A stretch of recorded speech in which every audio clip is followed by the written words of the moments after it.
Brothers have been found safely and reunited with their families. The brothers were on their way to school in Polokwane on the 20th of October when they were kidnapped at gunpoint. Let's bring in the South African police spokesperson, Vish Naidoo, to tell us more about this. Brigadier, thank you very much indeed for your time. Appreciate it. So they are aged, the four brothers, aged between 6 and 15, found safely, reunited with their family. Happy ending. But talk to us about the circumstances surrounding the reunification. Very good morning to you, Blaine, and thank you for this opportunity. Well, last night, our police officers in Vuwani received a call from a local resident telling us that these four children had arrived there. And fortunately, these children were recognized by one of the children at this particular home. And we were contacted. The children underwent medical examination before they were handed over to their parents last night. Of course, we are ecstatic that the children were given a clean bill of health by the medical practitioner. And we're happy that there was no harm or any injuries that had come to them during the exact 3 weeks that they were kept in captivity by their kidnappers. So at this stage, we are still currently in the process of conducting a criminal investigation into kidnapping. So that part of the investigation has not yet been finalized because we haven't arrested anyone as yet. No one has been called to account for the disappearance of these children at this stage. I say happy ending, but it's not a full stop after that sentence. Your investigations will continue, as you mentioned. Any leads, sir? Well, not at this stage. We since the inception, since the report was made to us about the children being kidnapped, we put together a multidisciplinary integrated team comprising of crime intelligence, forensic experts, our hostage negotiators, also some of our tactical members. But what I believe in the course of this investigation, we're getting closer and closer to these alleged kidnappers. But we're still quite far away from actually identifying who these persons were that were responsible for kidnapping the four children. Hence, we have been calling for people who has any information on these kidnappers to please assist us. They could call us on our Crime Stop number 086 00 10111, or they can contact us on the SABS, My SABS app, an application which can be downloaded on any iPhone or Android. Through these mediums, people can remain anonymous, and information will be treated with strictest confidence. Investigations. What's your feeling, Brig, with regards to this case? Do you think it's isolated, or are we dealing with a wider syndicate here? Well, actually, Blaine, there are different categories of kidnappings. You would have recalled in the recent past, we rescued over 60 people in Gauteng, 5 of which they were all Ethiopian nationals, 5 of which were from the Western Cape. These cases escalated from human smuggling to human trafficking to abduction and then kidnapping. Then you get cases where there are copycat cases where people would kidnap foreign nationals of different country, but kidnap them within this country as they are now in South Africa, and they would demand small amounts of money, between 5,000, 10,000, up to R500,000 rand. Then you get the operations of syndicates that claim much larger sums of money, going into the millions, sometimes even in US dollars. The claims are made in US dollars.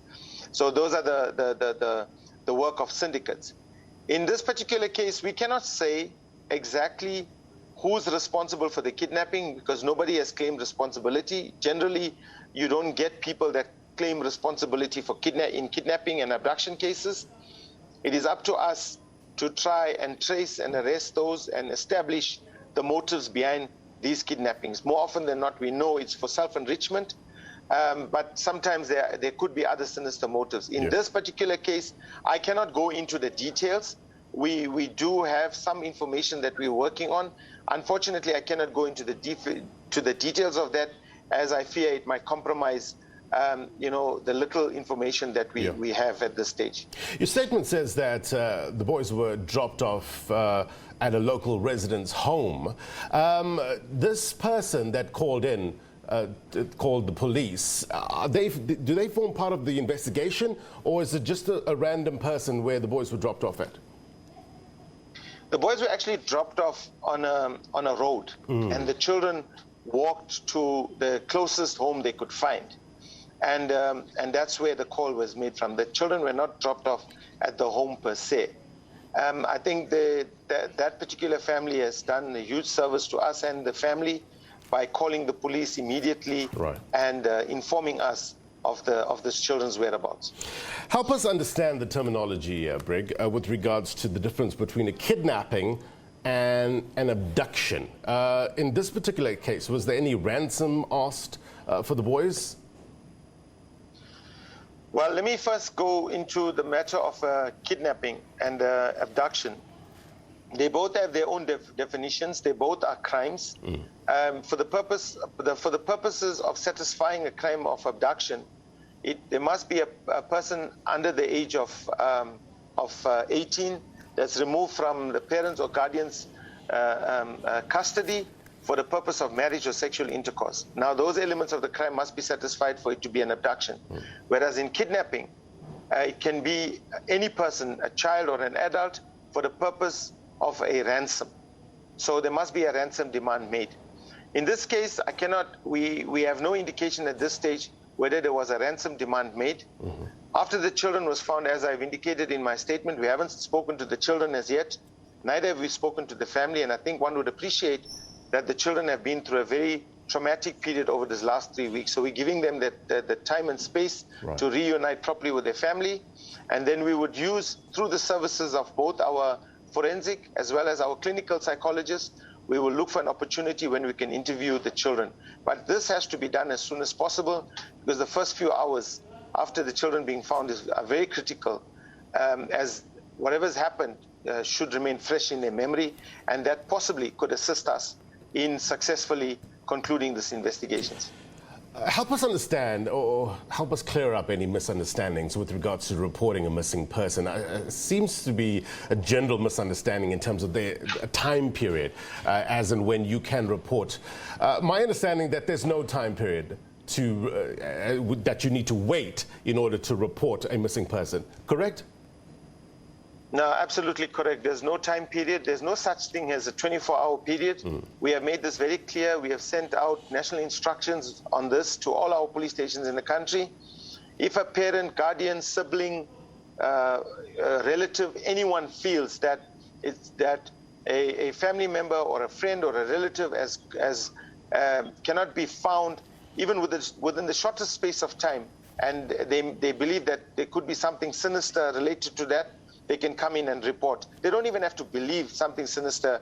They just have to believe that, that this person, is very unusual for this person to not have made contact, even if it's, for a shorter space of time.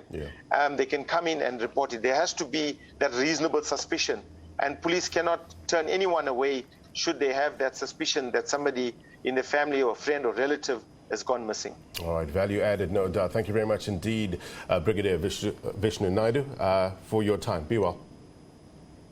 Thank you for that. All right. Brigadier Vish Naidoo, they're talking to us about information that they need, and they're asking for the public, if they have any information, to come forward. That number is the SAPS Crime Stop number.